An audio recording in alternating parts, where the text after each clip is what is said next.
During my son's wedding, his bride laughed at me and said, "With a face like that, you don't need a mask for Halloween." The guests laughed, and I stood there feeling angry and humiliated. But then her father looked more closely, pointed at me, and exclaimed, "He's a hero!" That moment changed everything. Before we continue, please subscribe to the channel and let us know where you are listening in the comments. I wiped the same spot on the coffee table 3 times before I realized what I was doing. The wood gleamed under my palm, already spotless. Gerald had called at 1 o'clock. "Dad, we'll stop by around 1:30. Karen wants to meet you." His voice carried that forced brightness I'd learned to recognize over the phone. The kettle whistled in the kitchen. I arranged Margaret's photo albums on the table, their leather covers cracked with age. Through the front window, bare branches scratched against gray November sky. A yellow leaf clung to the maple tree, trembling in the wind. At 1:25, a silver Audi Q5 pulled into my driveway. I watched Gerald step out, adjusting his North Face jacket. Then she emerged, Karen. White coat that probably cost more than my monthly pension check. Her blonde hair caught what little sunlight filtered through the clouds. She carried a leather bag, designer label visible even from my window. My hand found the doorknob. The metal felt cold. "Dad!" Gerald's smile was wide, nervous. "This is Karen." She extended her hand. Our palms touched briefly, hers smooth, mine scarred and rough. She pulled back fast, her fingers slipping away like she'd touched something hot. Her eyes swept across my living room, the worn couch, the old television, the faded rug Margaret had bought at a garage sale 20 years ago. Something flickered across Karen's face. Not quite disgust. Close enough. "Please, come in. I just boiled water. Would you like some tea?" "I have a caffeine allergy." Karen's voice was pleasant, practiced. She sat on the edge of the couch, her bag clutched on her lap like a shield. Gerald settled beside her, his hand finding hers. "Your place looks great, Dad." "Gerald says you're wonderful at marketing." I lowered myself into the chair across from them. The springs creaked. "Yes, I work for a fashion company downtown." Her phone buzzed. She glanced at the screen, fingers moving quickly across the glass. I reached for the photo albums. "These are from when Gerald was small. Maybe you'd like to—" "That's lovely." She flipped pages without looking, her attention still on her phone. Instagram, from what I could see. Photos of food, filtered sunsets. The clock on the mantel ticked. Each second stretched longer than the last. Outside, wind tore at the maple tree. That final yellow leaf held on, barely. "Margaret used to make these wonderful cookies." My voice caught on her name. It still did sometimes, even after 10 years. "Chocolate chip with walnuts. Let me get some from the kitchen. I kept the recipe." I stood, my knees protesting. The kitchen doorway was 10 feet away. I walked through it, leaving them in the living room. The cookie tin sat on the counter where I'd placed it that morning, hopeful, foolish. Their voices drifted through the doorway, muffled but clear enough. "Why didn't you warn me?" Karen's whisper carried an edge sharp as broken glass. "He looks like, you know, like that homeless man by the Clark Street station." I froze. The cookie tin felt suddenly heavy in my hands. Gerald's nervous laugh. "Karen, that's my father. He was a firefighter. He got injured saving people from—" "I understand all that." She cut him off. "But you could have prepared me. I almost screamed when I saw his face." The plate in my hands began to rattle, a tremor in my fingers I couldn't control. The scar on my left cheek pulsed, the way it always did when my heart raced. I forced my face into something resembling calm, forced my feet to move forward. "Here are the cookies." My voice came out steady. Strange, how you can sound normal when something inside you is breaking. Margaret always said the secret was brown sugar instead of white. Karen stood abruptly. "Gerald, we need to go. Your parents are waiting." She emphasized your parents in a way that made it clear she meant hers, not mine. "Already?" Gerald's eyes met mine for a second. Guilt flickered there, then disappeared. "Sorry we can't stay longer, Dad. I'll call tonight." "Have a safe drive, kids." I walked them to the door. The smile on my face felt like it might crack and fall off in pieces. Gerald hugged me, quick, awkward. "Love you, Dad." The Audi's engine purred to life. I stood at the window, watching red taillights disappear down the street. The wind finally claimed that last yellow leaf. It spun through the air, dancing before it hit the ground. I sat on the couch where they'd been. Karen's expensive perfume hung in the air, mixing with the lavender scent Margaret had loved. The cracked cup from our 30th anniversary sat on the table, tea growing cold inside it. The scar on my left cheek pulsed with each heartbeat. 2 weeks crawled by. Gerald's promised call never came. Instead, I found myself downtown on a Friday evening, holding a book I'd bought for his Christmas present, but couldn't bring myself to wrap. The drive from Schaumburg took 30 minutes. Traffic on I-90 moved like molasses, red brake lights stretching ahead into the December darkness. I'd left at 5:30, telling myself I needed to pick up the book anyway. Barnes & Noble on State Street stayed open late. The store smelled like coffee and new paper. I wandered through the technology section, running my fingers along spines.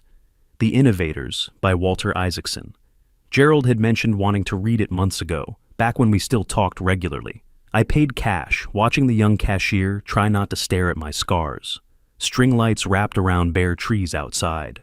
Couples walked past carrying shopping bags, their laughter floating on cold air. I clutched the book against my chest and headed toward the Starbucks on Michigan Avenue. The coffee shop buzzed with Friday evening energy. Ella Fitzgerald sang "Summertime" through overhead speakers. I ordered a latte from a barista with purple hair and found a corner table by the window. A column partially hid me from the entrance. I liked it that way. Anonymous, invisible. Steam rose from my cup. Outside, pedestrians hurried past, breath fogging in the cold.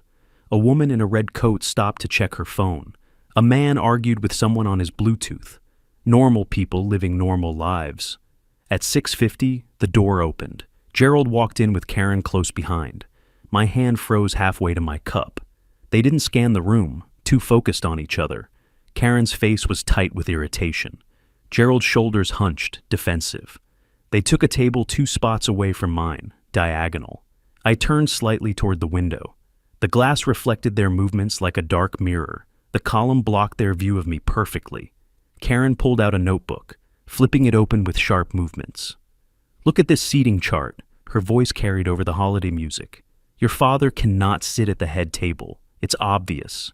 My coffee cup grew hot against my palm. I couldn't move, couldn't look away from their reflection in the glass. "Karen, he's my father." Gerald's words came out quiet, uncertain. I'm not asking you to uninvite him."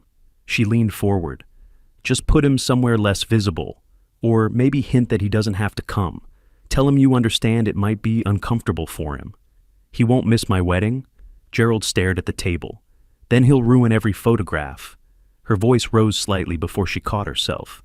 "My boss will be there, my colleagues, your friends from work. They'll all see the pictures on social media. What will they think?" I gripped the cup tighter, white knuckles. The scar on my neck burned. "Karen, he's a hero. He saved 17 people in a fire. That was 30 years ago." She waved her hand, dismissive. "Now he's just an old man with terrible scars. I don't want guests talking about him instead of our wedding." The breath left my lungs slowly. Each word she spoke landed like a punch. I kept my face turned toward the window, toward the reflection where I could watch my son sit silently while his future wife dismantled me piece by piece. A long pause. Gerald's reflection showed him rubbing his temples. Finally, "Fine, I'll think about it. Maybe he'll decide not to come on his own." "Good." Karen's smile appeared in the glass. "I knew you'd understand." They stood, ordered coffee to go. The barista called out their names. They took their cups and left at 7:10. Karen's hand possessive on Gerald's arm. I sat motionless for 20 minutes. My coffee went cold. A businessman took the table Gerald and Karen had occupied, spreading papers across it. A teenager laughed too loud at something on her phone. Christmas music cycled through the same cheerful loop. At 7:30, I stood. My legs felt stiff. I left the full cup on the table and walked outside. Rain had started while I sat there. Cold drops hit my face, mixing with something I refused to acknowledge. I had no umbrella, didn't care. The walk to the parking garage took me past a jewelry store. Wedding rings sat in the window display, spotlit against black velvet. Diamonds caught the light, throwing rainbows across the glass. Symbols of promises. I'd made promises too. To Margaret, to Gerald. Had any of them mattered? The parking garage elevator reeked of urine and cigarettes. My car waited on level 3, a beat-up Honda Civic that had seen better decades. I got in, water dripping from my coat onto the seats. The book sat on the passenger side, still in its Barnes & Noble bag. I didn't start the engine immediately. Just sat in the dark, listening to rain drum on the concrete ceiling above. My reflection stared back from the rearview mirror, scarred, tired, unwanted. The drive home was a blur of red taillights through rain-smeared windshield. I pulled into my driveway at 10:15. The house was dark. I'd forgotten to leave the porch light on. The key scraped against the lock twice before I got it in. Inside, the house felt colder than the December night outside. I'd forgotten to adjust the heating before leaving. My breath fogged in the entryway. The wet coat dripped onto the floor. I left it hanging there. Water pooling on hardwood, Margaret had refinished herself one summer. The sound of rain on the roof filled the silence. That and the clock in the living room, ticking away seconds like it had all the time in the world. I turned on one lamp. The harsh overhead lights felt wrong. Margaret's leather chair waited by the cold fireplace. I sank into it. Even after 10 years, it still smelled faintly of her lavender lotion. The TV remote sat on the armrest. I pressed power without thinking. The Searchers flickered to life. John Wayne riding across Monument Valley in Technicolor. I'd seen it 100 times. Couldn't tell you what happened in the first 20 minutes tonight. My thumb hovered over buttons I didn't press.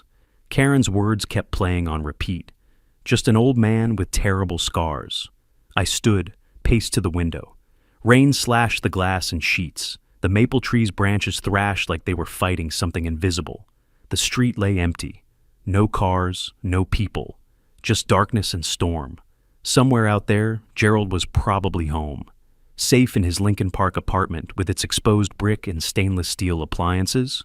Warm, planning a wedding I'd ruined by attending. I'd held him minutes after he was born. A red screaming bundle that fit in my 2 hands. Margaret cried. So did I. Though I'd never admitted it to the other guys at the station. His tiny fingers wrapped around my thumb with surprising strength. When he was 5, he'd said, "Daddy, you're the bravest in the world." I'd just come home from a call, still in my gear, ash on my face. He hugged my legs so tight I could barely walk. We'd gone fishing on Lake Michigan when he was 12. He caught nothing all day but laughed anyway. His line tangled for the 3rd time. "It's about being together, right, Dad?" The funeral. Gerald at 25, sobbing against my shoulder while Margaret's casket lowered into frozen ground. "What do we do now?" he'd asked. "We keep going," I'd told him. "Together, always together." The words tasted bitter now. Together. What a lie that turned out to be. I walked to the kitchen, opened the cabinet above the stove. Jameson. Margaret had given it to me one Christmas years ago. I poured 2 fingers into a glass. It sat there, amber under the overhead light. I didn't drink, just needed something to hold. Back in the living room, I set the glass beside Margaret's cracked cup. 2 untouched drinks. Some kind of statement I couldn't quite name. Maybe Karen was right. Maybe I did ruin things. People stared when I went out. Children asked their parents questions in loud voices. I saw adults look away, embarrassed, uncomfortable. The grocery store, the library, even church back when I still went. Gerald deserved a perfect day.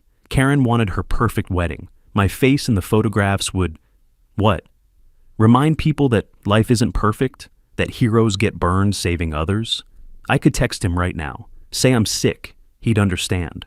Relief would flood through him, even if he'd never admit it. My hand found my phone. The screen lit up, too bright in the dark room. My fingers moved across the keyboard. "Gerald, I can't make the wedding. I'm sorry. Be happy. I love you." I stared at the words. They looked wrong, felt wrong, like surrender.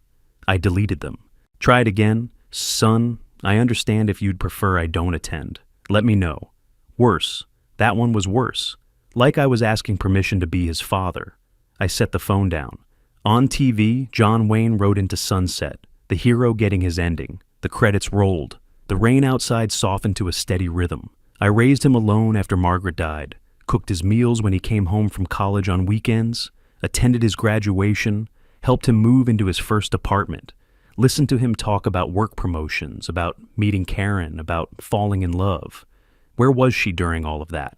These scars, I earned them. 17 people walked out of that building alive because I ran in when others ran out. Arthur Arnold, Linda Chen, the Rodriguez brothers, names I remembered, faces I still saw sometimes in dreams.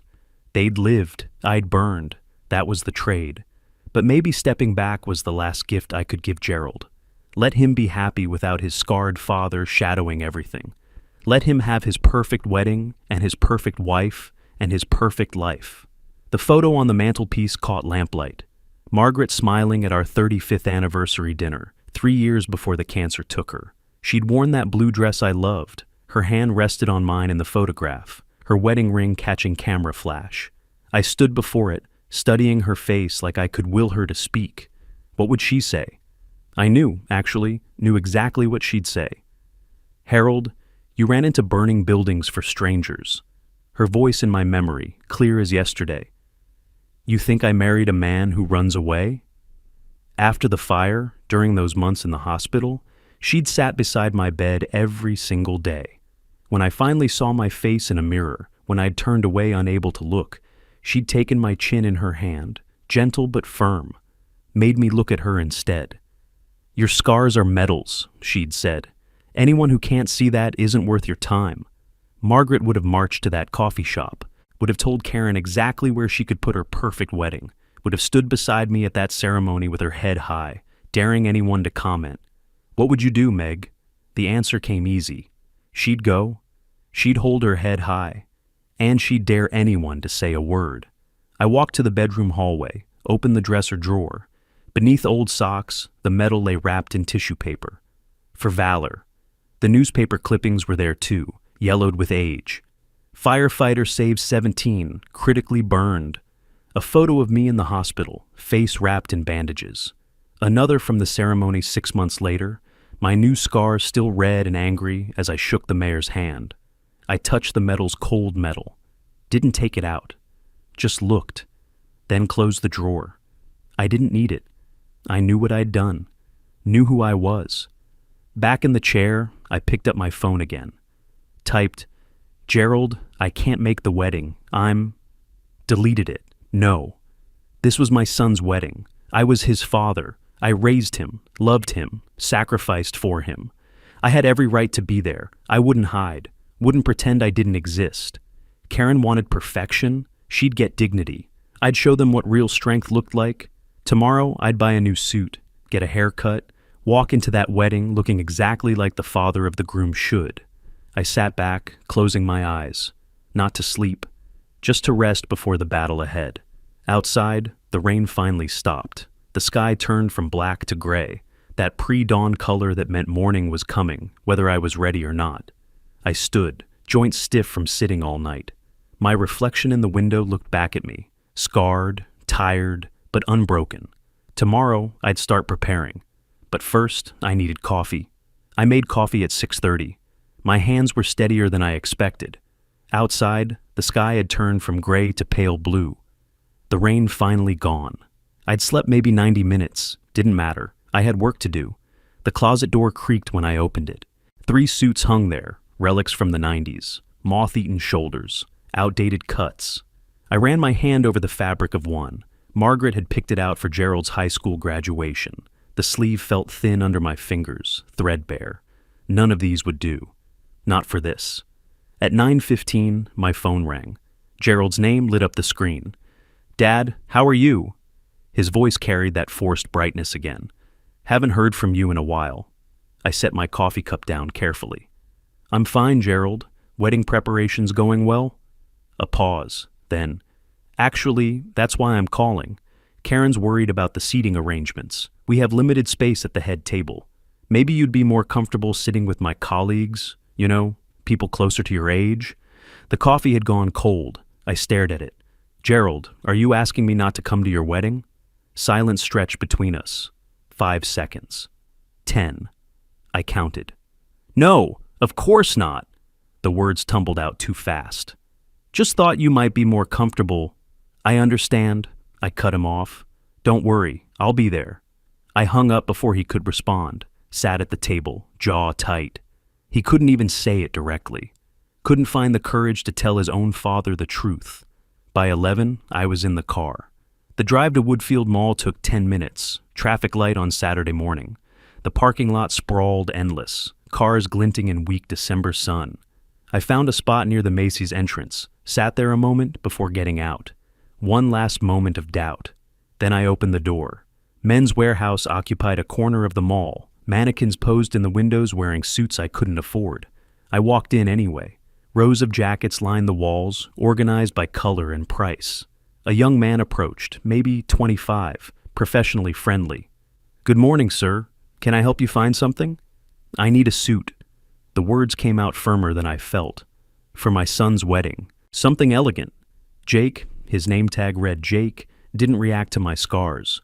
Either genuinely unbothered or expertly trained. He gestured toward the Navy section. "Special occasions call for classic choices. May I suggest—" We spent the next hour moving between mirrors and racks. Charcoal, navy, black. I tried on a Hugo Boss in navy, the fabric smooth against my skin. Expensive. The three-way mirror showed me from every angle. The scars were still there, livid against my neck. But the suit transformed everything else. "This fits you perfectly, sir." Jake adjusted the shoulders. "Special occasion?" "My son's wedding." His smile reached his eyes. "Wonderful. He'll be proud to have such an elegant father." The words hit me unexpectedly. Something loosened in my chest. When was the last time someone had said something kind about me being Gerald's father? We selected a white shirt, a burgundy tie, black leather shoes that needed no breaking in. Jake measured for alterations, sleeve length, trouser hem. The total came to $950. I handed over my credit card, heard it scrape against the limit, heard it go through anyway. "These will be ready Monday," Jake said, writing up the order. "We'll call when they're in." "Thank you." I meant it. "You've been very kind." At 2:30, I pushed through the door of Classic Cuts. The barbershop smelled like aftershave and old leather. Photos of classic haircuts covered the walls. James Dean, Cary Grant, men from when style meant something. Sandra looked up from sweeping hair off the floor. 50s, no-nonsense face, warm eyes. "Have a seat, honey. What are we doing today?" "I need a haircut. Modern, but not too young." She ran fingers through my hair, assessing. "When was your last cut?" 6 months ago." Her scissors began their work. Snip, snip, snip. A rhythm that felt almost meditative. She noticed the scars, impossible not to, but didn't flinch, didn't pause. "You have interesting features, sir." She met my eyes in the mirror. "These scars, they tell a story. A story not everyone wants to hear." Sandra's hands stilled. "Then they're fools." She resumed cutting. "You look like a real man who's lived through real life. Nothing wrong with that." She trimmed my beard next, shaped it neatly along my jaw. When she finished, I stared at the mirror. The scars remained. They'd always remain. But the overall effect, clean, respectable, dignified. "You look wonderful, sir. Special event?" "My son's wedding." "He's lucky to have a father like you." I left her a $20 tip, rare for me. But gratitude demanded it. Tiffany and Kobe's felt intimidating. Glass cases full of diamonds and silver. Prices that made my chest tight.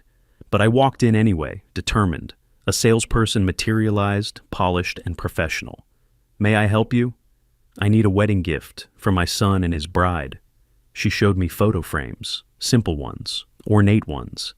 I selected something elegant but not ostentatious. Silver, clean lines, $250. "Can you engrave it?" "Of course." "What would you like?" I thought carefully. "Gerald and Karen, 1402-2025. With love, Dad." "Beautiful. They'll treasure this." I paid with what remained in my savings account. The frame would be ready in a week. She wrapped it in signature Tiffany blue, white ribbon tied perfectly. By 5 o'clock, I was home. The navy suit hung on my bedroom door in its garment bag, breathing. The Tiffany box sat on my dresser, promise and question mark combined. I sat on the edge of the bed, removed my shoes, looked at everything I'd bought. This was all I could do. The rest was on their conscience. On my nightstand, that old photo, me and Gerald at Lake Michigan, both of us holding fishing rods, both of us smiling. I picked it up, studied his face. 10 years old. Still believed his father hung the moon. I sat on the edge of the bed, shoes off, looking at the suit hanging on the door. Navy fabric, crisp white shirt, burgundy tie. 2 months until Valentine's Day. 2 months until I'd find out if any of it mattered. The 2 months crawled by. Gerald called twice, both times brief, awkward. I picked up the suit from Men's Warehouse on December 10th. The engraved frame from Tiffany's arrived December 15th. I kept both in my bedroom, visual reminders of the day approaching. Now it was February 13th, the day before the wedding, and my nerves felt like live wires. I woke at 6:30 without an alarm. Breakfast sat on the table, eggs, toast, coffee, but my stomach was too tight to eat. I pushed food around the plate, watching it grow cold. The calendar on the wall showed February 13th circled in pencil, tomorrow circled in red. Valentine's Day. Wedding day. By 10, I'd taken the suit from the closet for the third time that morning, inspected every detail, lint, threads, creases, found none. I ironed the white shirt anyway, pressing creases that already existed, polished the shoes with an old cloth until they gleamed like black mirrors, laid everything out on the bed like a soldier's kit before inspection. I tried on the full outfit, stood before the mirror. A different man looked back, or maybe the same man, just dressed better. The scars were still there, but everything else said, I'm ready.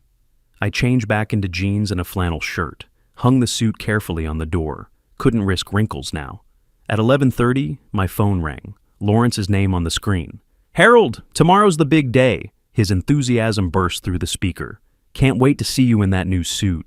We'll be like the old days, brother. I smiled despite myself. Thanks, Larry. I hope everything goes smoothly. Remember when Gerald was little? You were so proud at his Little League games, his school plays. You still should be. I hope he remembers too. See you tomorrow, brother. Chin up. The call ended. I felt slightly less alone. By 2 o'clock, I sat at the dining table with the Tiffany box, gold wrapping paper, scissors, ribbon. Margaret had always wrapped gifts, elegant bows, perfect corners. I'd never been good at it. The first attempt ended with torn paper. The second used too much tape. The third looked passable if you didn't examine it too closely. I wrote the card slowly, fountain pen Margaret had given me years ago, choosing each word, Gerald, I'm proud of you. May your life be filled with love and happiness. Dad.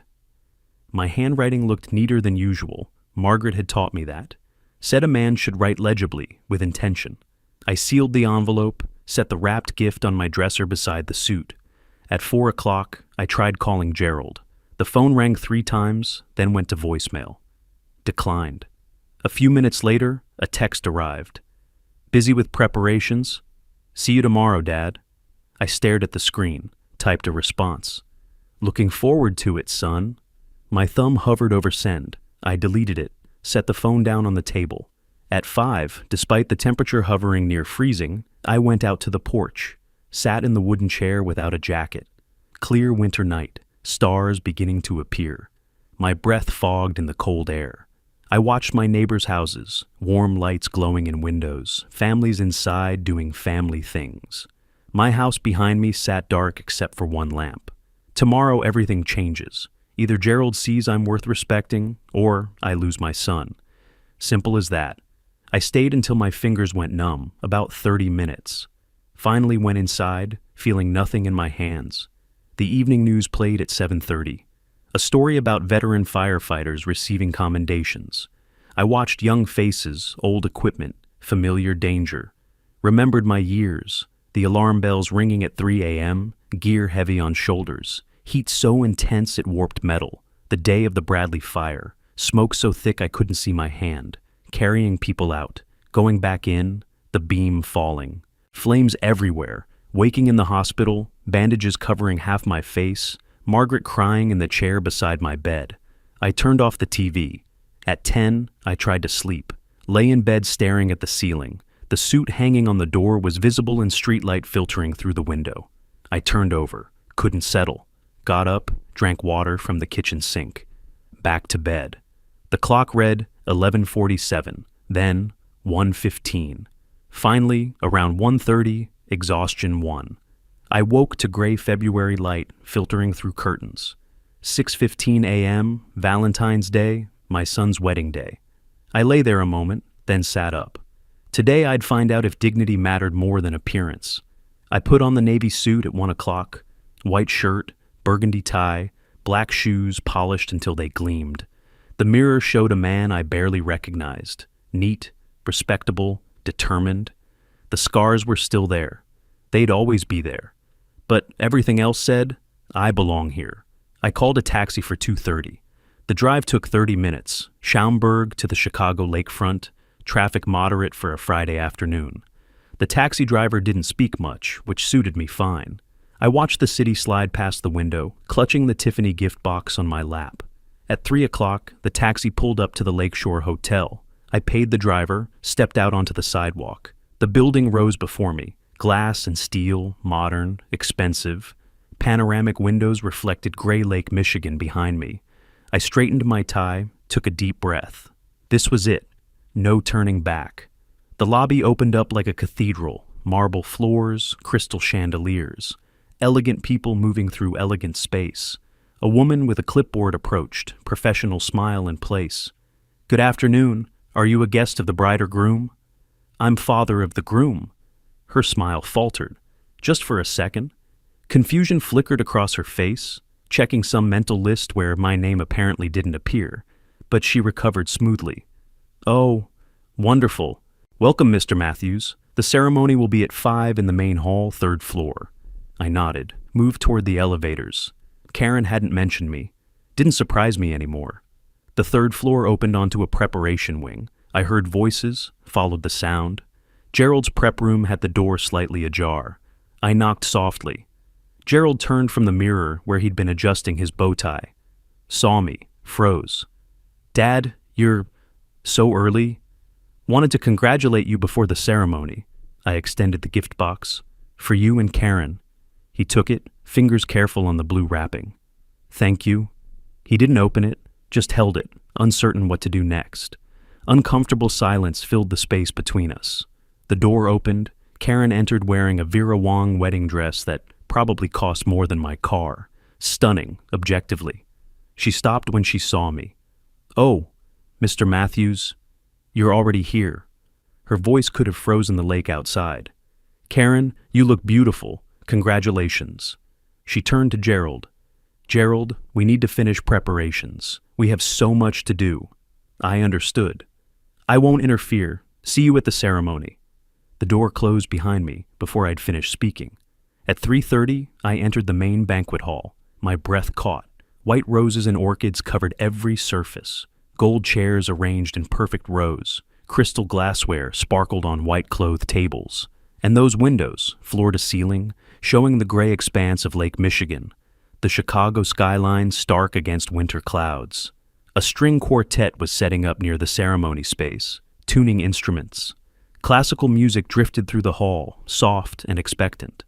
The head table sat elevated at the front, for bride, groom, and parents. Other tables had numbered cards. I walked slowly through the space, touched a flower arrangement, smelled fresh roses, furniture polish, the scent of money and careful planning. Karen had created a fairy tale, just wished I fit into it. "Harold, over here!" Lawrence sat at table 8, far from the head table, far from the ceremony space, but he was here, waving enthusiastically. Relief flooded through me. I joined him, and he stood, pulled me into a hug. "Look at you, Hollywood star! That suit is something else." Decided not to embarrass my son. Lawrence's expression hardened. "He should be proud of you, always should have been." We sat. Lawrence gestured around the hall. "This place is something else. Must have cost a fortune." "Karen comes from money." "Well, you look like you belong here, brother. Don't forget that." By 4 o'clock, guests began arriving. Karen sighed. Elegant clothing, designer labels, the air of people who'd never worried about money. Gerald's colleagues from the tech company, young, fashionable, talking about apps and startups. Some glanced at me, noticed the scars, whispered to their companions. I heard fragments. "Who's that?" "Must be someone's uncle." Lawrence bristled beside me. I touched his arm. "Let it go." More guests filled the space. Aunts, uncles, friends. The noise level rose. Waiters appeared with champagne and canapes. One approached our table. "Champagne, sir? Just water, please." I wanted a clear head for whatever was coming. At 4:45, commotion erupted at the entrance. A man's loud laugh carried across the hall. Arthur Arnold entered with his wife Nancy beside him. He was energetic, red-faced, gray-haired, broad-shouldered. Nancy wore an elegant peach dress, pearls at her throat. They greeted guests warmly, handshakes and hugs, working the room like politicians. Arthur's voice boomed. "Where's my beautiful daughter?" I watched from table 8, too far away for him to notice me. He was focused on the crowd, on celebration, on joy. Lawrence leaned close. "That's Karen's father?" "Arthur Arnold. Built a construction company." I didn't mention anything else. Didn't mention 1995. Because I didn't know yet. Didn't know he was one of the 17. That revelation would come later. At 4:55, Michelle's voice came through the speakers. "Ladies and gentlemen, please take your seats. The ceremony will begin in 5 minutes." Around me, guests moved toward chairs arranged in rows facing the ceremony space. I stood, straightened my tie one last time, followed Lawrence toward the 4th row. Not the front row where fathers should sit, but I was here. That had to count for something. At 5 o'clock exactly, the string quartet shifted from Vivaldi to Pachelbel's Canon in D. The officiant, an older man in a dark suit, took his place at the altar. Gerald stood beside him, hands clasped, smiling nervously. I sat in the 4th row, left side, Lawrence beside me. The front row, where fathers should sit, held only Arthur and Nancy Arnold. Guests rose as the music swelled, the doors opened. Karen appeared with Arthur's arm through hers, radiant in white, her gown flowing like water. Arthur walked with pride, chest out, beaming at his daughter. They moved down the aisle slowly, giving guests time to admire. Gerald's face transformed when he saw her. Pure joy, uncomplicated. The way I'd once looked at Margaret. They reached the altar. Arthur kissed Karen's cheek, placed her hand in Gerald's, then joined Nancy in the front row. The ceremony began. "Dearly beloved, we are gathered here today." The words washed over me, vows exchanged, for richer or poorer, in sickness and in health. I wondered if they included regardless of appearance in their private promises. Probably not. Rings slipped onto fingers. The kiss. Applause erupted. "I present to you Mr. and Mrs. Gerald Matthews." I clapped along with everyone else. My smile felt painted on. At 5:45, guests moved to the adjacent cocktail room. Waiters circulated with champagne and canapes. I took a flute, but didn't drink, just held it. Lawrence stayed close, a silent presence I was grateful for. "You okay, brother?" "Fine, just watching." At 6:05, the photographer Kevin began setting up near the windows. "Family photos." His voice carried cheerfully. Gerald and Karen took center position, arms around each other. Kevin adjusted lights, checked his camera. "Parents, please!" Arthur and Nancy joined immediately, wrapping the couple in embraces. Flash, flash, flash. Laughter and warmth captured in pixels. Mark, Karen's brother, jumped in making faces. Mrs. Wilson, someone's grandmother, posed formally. Various combinations, bride side exclusively, college friends, work colleagues. I stood 20 feet away, waiting. Surely Gerald would call me soon. Gerald glanced my direction once. Our eyes met. He looked away quickly. Karen's hand touched his arm, steering his attention back to the camera. More photos, more laughter. The line grew shorter. Lawrence whispered beside me. "Harold, why isn't Gerald calling you?" My hand gripped the champagne flute tighter than necessary. "He doesn't want me ruining the pictures." "That's crazy. You're his father. You raised him alone after Margaret died." "Larry, please." My voice came out flat. "Don't make a scene. Today's his day." The photo session ended. No call had come. Guests began drifting toward the banquet hall. I walked slowly, the champagne still untouched in my hand. At 6:30, the banquet hall doors opened. Tables with numbered cards waited. The head table sat elevated, flowers abundant, for the newlyweds and parents, Arthur and Nancy only. I searched until I found my card. Table 8. Near the windows overlooking the darkening lake, far from everything that mattered. Lawrence followed. "We're stuck in Siberia. At least the view's nice." I meant the lake, not the people. Our table mates introduced themselves. Mike, 27, tech startup energy. Sarah, 29, professional Polish. Both worked with Gerald. They glanced at my scars, exchanged looks. Sarah whispered to Mike, not quite quiet enough. "Is that Gerald's father?" "He never mentioned," Mike whispered back. "Those scars. What happened to him?" "Better not ask." Tom, one of Karen's friends, tried harder. "So, you're Gerald's father? Nice to meet you." "Yes, pleasure. Gerald's a great guy. You must be proud." I paused before answering. "Always have been." Conversation died. Uncomfortable silence settled over our table like fog. At 7, lights dimmed slightly. A spotlight found the head table. The MC's voice boomed. "Time for toasts!" Arthur stood, microphone in hand, face flushed with happiness. "My daughter Karen has always been a princess. Today she found her prince. Gerald, you're a lucky man. May your life together be as beautiful as this day." Guests raised glasses. "To the couple!" Applause. Cheers.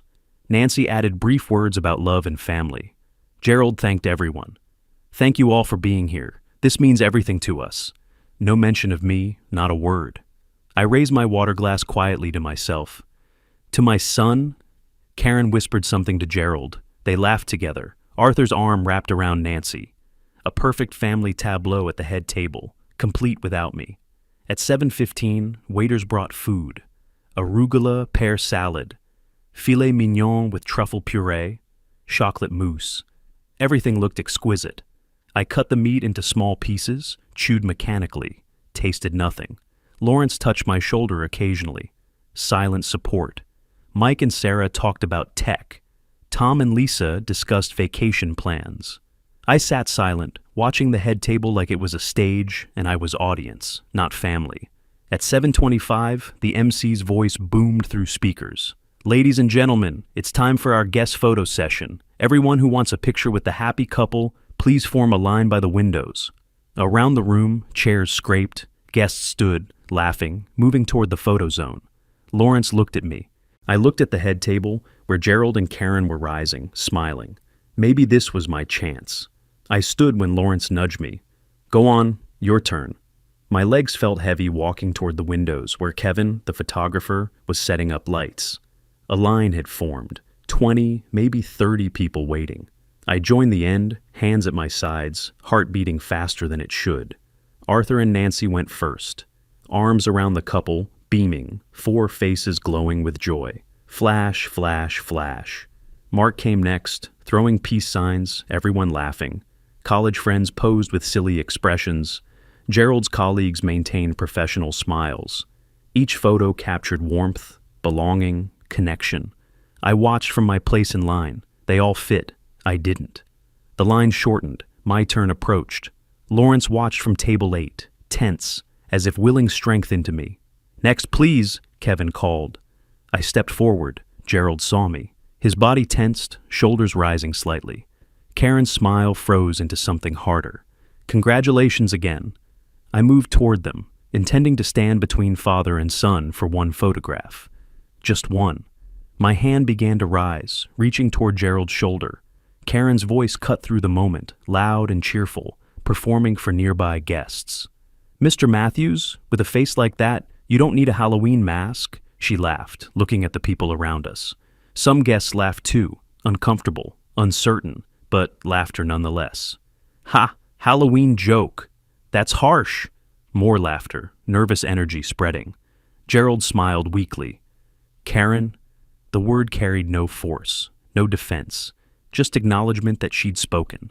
I froze mid-reach, my hand hung in air, then slowly lowered to my side. My face became stone. I took a deep breath through my nose, forced my mouth into something resembling a smile, teeth clenched behind it. "Indeed, Karen, very funny." My voice sounded flat, mechanical, like I was reading lines. My eyes betrayed me, I knew. The pain must have shown there. Kevin jumped in quickly, embarrassed.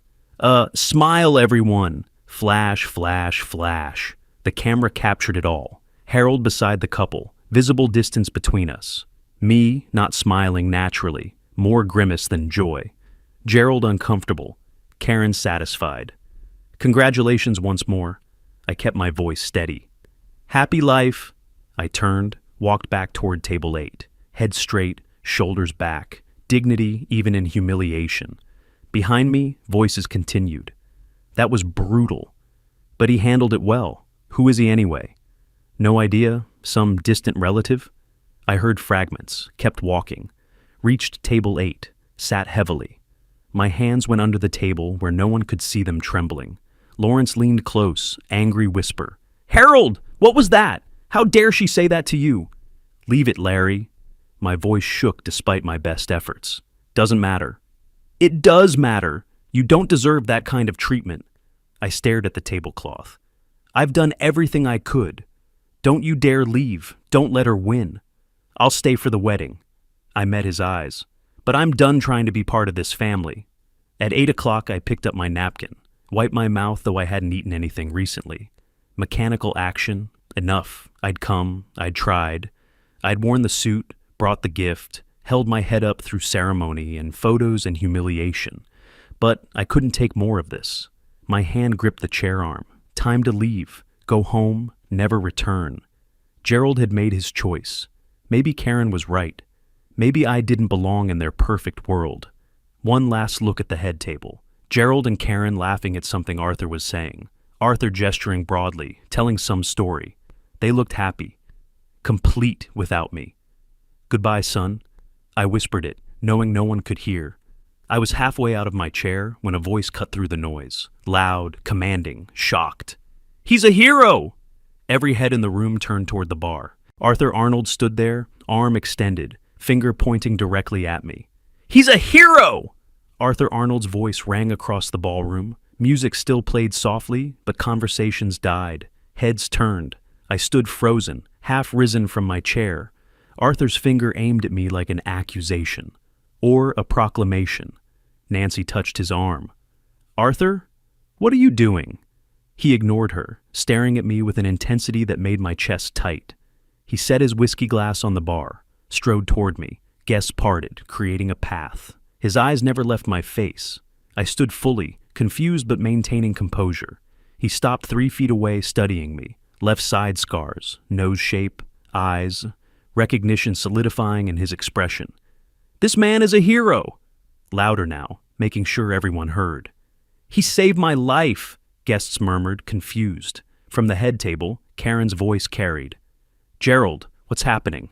What's my father saying?" Gerald stood bewildered. I don't know." Arthur kept staring at me, and I watched memories flooding his face. His voice changed, softer but urgent. "August 1995, Bradley Manufacturing Plant, South Side." The words triggered my own memories. That day, that fire. Arthur continued, speaking to me, but loud enough for others. "I was trapped in my office, 2nd floor, gas line explosion below. Smoke so thick I couldn't see my own hand. Door jammed. I thought I was dead." His eyes glistened. "Then you came through that smoke. Gear, mask, strong hands grabbing me. 'Hold on to me,' you said. You carried me down those stairs, through flames. I couldn't breathe, but you kept saying, 'Stay with me. We're getting out.'" I remembered. Young manager, unconscious when I found him. West wing, 2nd floor. Heavy, dead weight over my shoulder. Stairs barely visible through smoke. Heat so intense my gear was melting. Arthur's voice broke slightly. "Outside, fresh air, paramedics. You visited me in the hospital later. Half your face was bandaged, but I saw your name badge. Matthews. I searched for you for years after you left the department. Lost track." He gestured around the room. "And now, here you are, at my daughter's wedding." Realization hit him visibly. "My daughter's wedding? You're Gerald's father?" I nodded slowly. "Bradley Manufacturing, 1995. You were unconscious. Office on the 2nd floor, West Wing." "Yes." Arthur's emotion broke through completely. "You saved me and 16 others that night. You're the reason I'm alive. The reason I walked my daughter down that aisle." The room had gone completely silent. Some guests pulled out phones, searching. One found an article. "It's true. Look, hero firefighter saves 17, critically burned. Harold Matthews, Chicago Fire Department." Whispers spread. "Look at this article. He's a real hero. Those scars are from saving lives." Gerald still stood at the head table, face pale. He hadn't known the full story. Not really. Not the details. Karen stood beside him, mouth open, stunned. Arthur extended his hand to me, then seemed to realize that gesture was insufficient. Instead, he pulled me into an embrace, unexpected, powerful, his arms strong around me. "Thank you," his voice broke. "Thank you for my life. Thank you." I stood stiffly at first, then relaxed slightly. "You're welcome, sir." Arthur stepped back, wiped his eyes with his palm, turned to face the room, voice carrying to every corner. "This man sacrificed himself for strangers. The scars you see, those are from saving lives, including mine." Guests sat silent, absorbing. Some who'd laughed earlier looked ashamed. Karen stood frozen, beginning to comprehend the magnitude of her mistake. Gerald stared at me as if seeing his father for the first time in his life. Arthur turned back to me, then to the room again, his face set with determination, jaw tight with purpose. "I need a microphone," he said, voice carrying clearly. The MC hurried over with the wireless mic. Arthur took it, turned to face all the guests, and I knew whatever came next would change everything. Arthur turned to the MC, who stood frozen with the wireless microphone. "Give that to me. Now." His voice left no room for argument. The MC handed it over. The jazz band fell silent mid-note. 300 guests turned toward the center of the ballroom, where Arthur stood, microphone in hand, his face flushed with emotion. Nancy reached for his arm. "Arthur, what are you doing? This is the wedding." "That's exactly why I must do this." He pulled away gently, walked to the center of the ballroom under the main chandelier where everyone could see him, cleared his throat. The microphone amplified the sound. Complete silence fell over the room. "Forgive me for interrupting this celebration," Arthur began, his voice steady despite the emotion beneath it. "But I must say something that cannot wait." He pointed directly at me. "This man, Harold Matthews, father of our groom, is a hero. A real hero." Guests murmured, confused. Some looked at me, then back at Arthur. I stood motionless by table 8, processing what was happening. Arthur's voice grew stronger. 30 years ago, August 1995, there was a terrible fire at Bradley Manufacturing Plant on Chicago's South Side. I was operations manager there. A gas line explosion on the first floor. Flames spread instantly.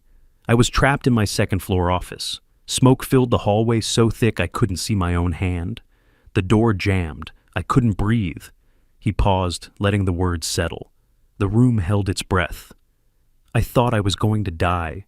I remember lying on that floor, consciousness fading, certain those were my last moments. His voice broke slightly. But this man, Harold Matthews, Chicago Fire Department, he came through those flames. When everyone else was running out, he ran in. He found me barely breathing on that office floor. He carried me on his shoulders down those stairs, through fire and smoke that would have killed us both. Arthur wiped his eyes with his free hand. I remember his voice through his mask. "Hold on, I've got you." That voice saved my life, and it wasn't just me.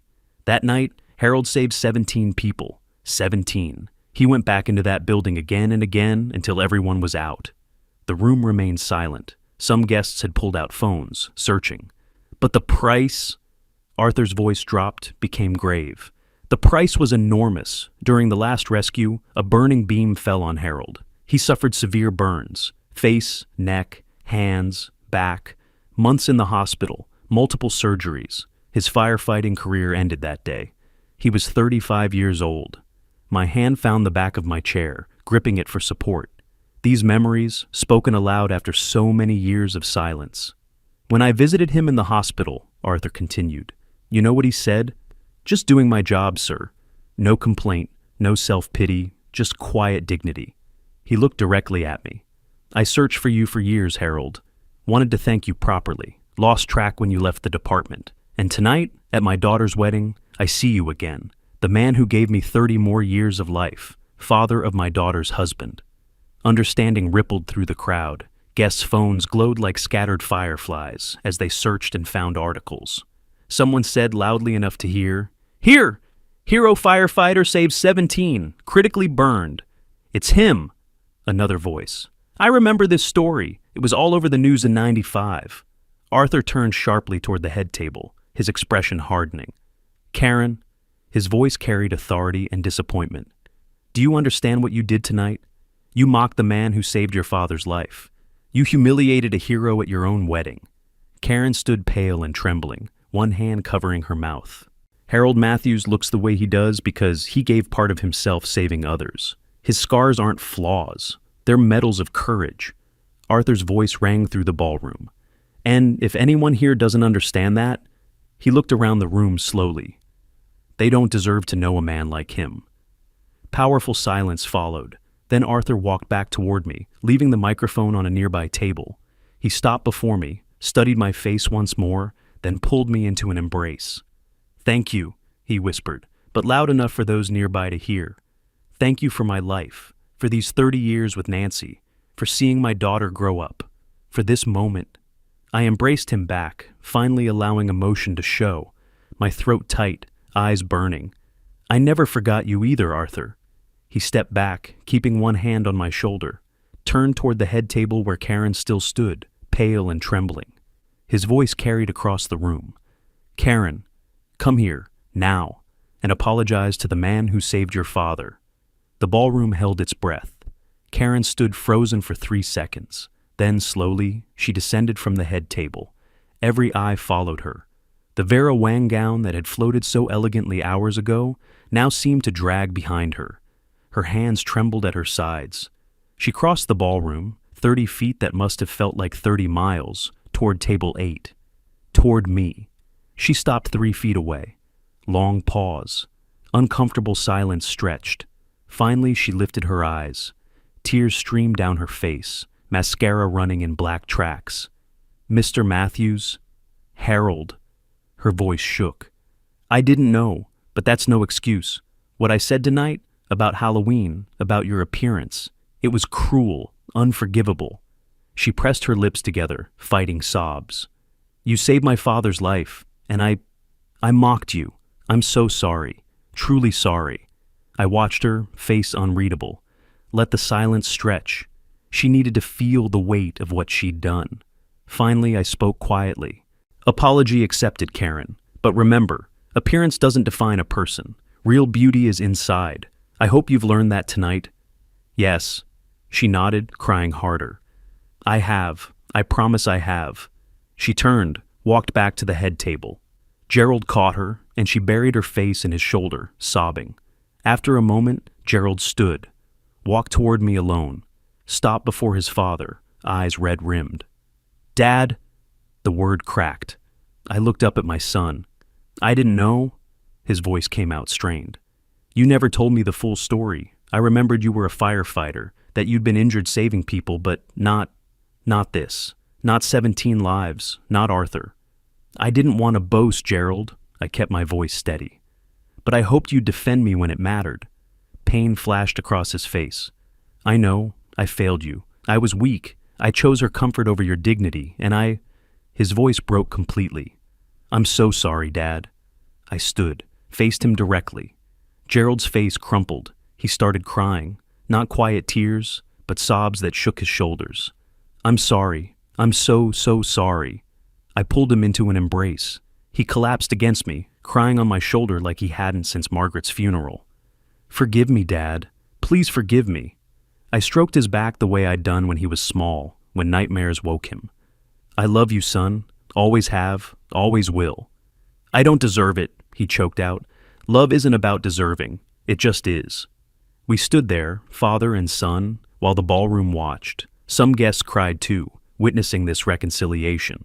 Lawrence beside me had tears on his cheeks. When Gerald finally pulled back, wiping his face, others approached. Mike from Gerald's office came first, face flushed with embarrassment.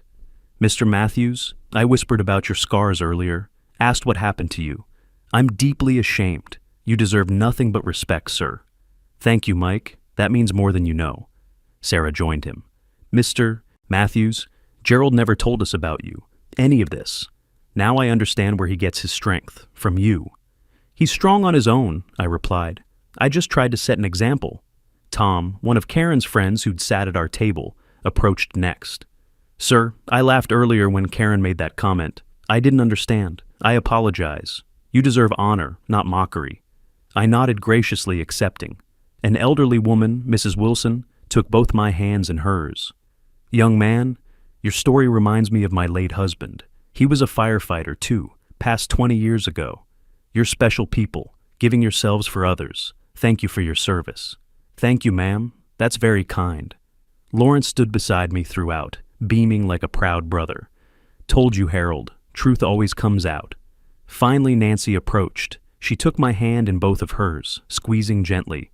"Harold, without you, I would have lost Arthur 30 years ago. You gave us our life together, our family, Karen, this wedding, everything. We owe you everything." "Mrs. Arnold, it's truly my honor. Please call me Nancy." She smiled through tears. "You're family now." Arthur joined her, one arm around his wife, the other hand on my shoulder.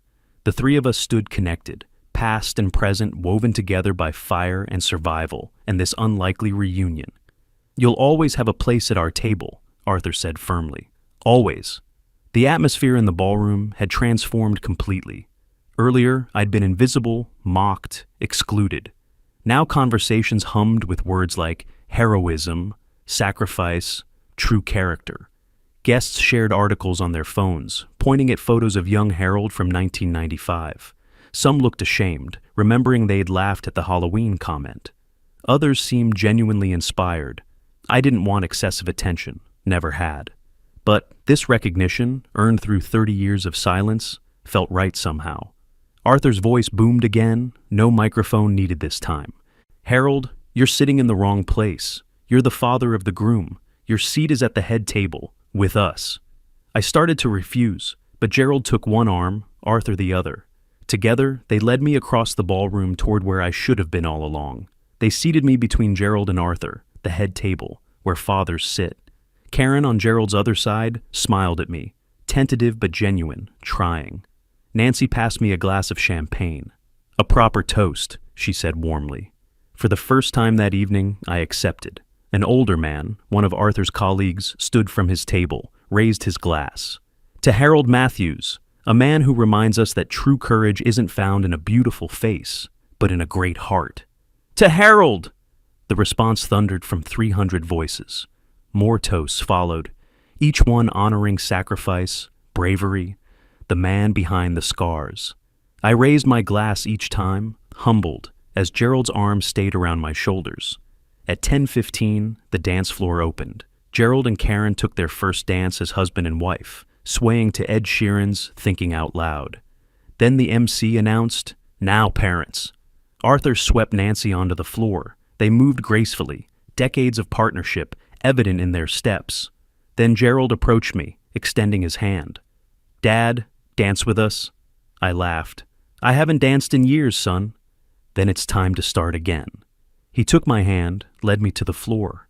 We danced awkwardly. I stepped on his feet twice, and we both laughed like we hadn't in years. Karen joined us, tentatively taking my other hand. The three of us danced together, circle of three, symbol of unity and forgiveness and new beginnings. Guests applauded. Some cried at the beauty of it. Kevin's camera flashed repeatedly, capturing the moment for posterity. At 10:45, I stepped onto the terrace. Needed fresh air, space to process everything. Lake Michigan stretched dark before me. Chicago's skyline lit up against the night. February cold bit through my suit jacket, but I didn't mind. Arthur followed me out. We stood side by side, looking at the water. "You know, Harold, I searched for you for years after you left the department. Hospitals, fire stations, city records, lost track. After the burns, I withdrew," I admitted. "Didn't want people seeing me, didn't want pity. But tonight, you reminded me I'm more than my scars." Arthur's hand found my shoulder. "You always were more, Harold. Always." Quiet settled between us. Two men, shared history, unlikely reunion. "You'll always be welcome in our home," Arthur said. "Family dinners, holidays, birthdays. You're part of us now." I'd like that. And I meant it. At 11, the wedding began winding down. Gerald and Karen said goodbye to departing guests. Karen approached me one last time. "Harold, thank you for accepting my apology. I want to be better. Learn to see what's inside people, not just outside. I hope you do, Karen. It makes life much richer." Gerald embraced me tightly. "Dad, I'm so proud of you. Always was, just didn't know how to show it properly. Forgive me. I love you, Gerald. Be happy with Karen. Build a good life together. That's all I want. I'll come visit tomorrow. We'll talk about everything, about Mom, about the fire, about everything I should have asked years ago. I'd like that very much. One final group photo before I left. Harold Center, surrounded by Gerald, Karen, Arthur, Nancy, Lawrence, and others who'd become allies in this strange evening. Everyone smiling, genuine warmth replacing the earlier coldness. At 11:25, I exited the hotel. Lawrence walked me to the taxi stand outside. Well, Harold, he grinned. One unusual evening, wasn't it? More than that, Larry. It was an evening of justice. Truth won tonight. Always does, brother. Always. We embraced. I got into the waiting taxi, looked back at the Lakeshore Hotel one last time. Lit up against the night, beautiful, the place where my life changed. The taxi pulled away from the curb. I watched city lights slide past the window. Thought of Margaret. Wish she could have seen this. Meg, did you see? I didn't give up. I held my head high even when it was hardest, and truth came to light. Thank you for teaching me never to surrender. I did it. For you, for Gerald, for myself. We passed the lake, lights reflecting on dark water like scattered stars. I touched my left cheek, fingers tracing the familiar ridges of scar tissue, not with shame this time, with acceptance. These marks told a story worth telling. Real beauty is inside. My own words echoed in my mind. Gerald had heard them tonight. Maybe Karen had too. Maybe they'd remember. The taxi merged onto the highway toward Schaumburg. Behind me, the Lakeshore Hotel's lights faded into the distance. Ahead, the road stretched dark but clear. Tomorrow Gerald would visit. We'd talk, really talk, for the first time in too long. New beginning. I leaned back in the seat, closed my eyes. For the first time in a very long time, I felt at peace. Not because they finally saw me, but because I'd never stopped seeing myself. If you like this story, please like this video, subscribe to the channel, and share your impressions of this story in the comments. To listen to the next story, click on the box on the left. Thank you for watching.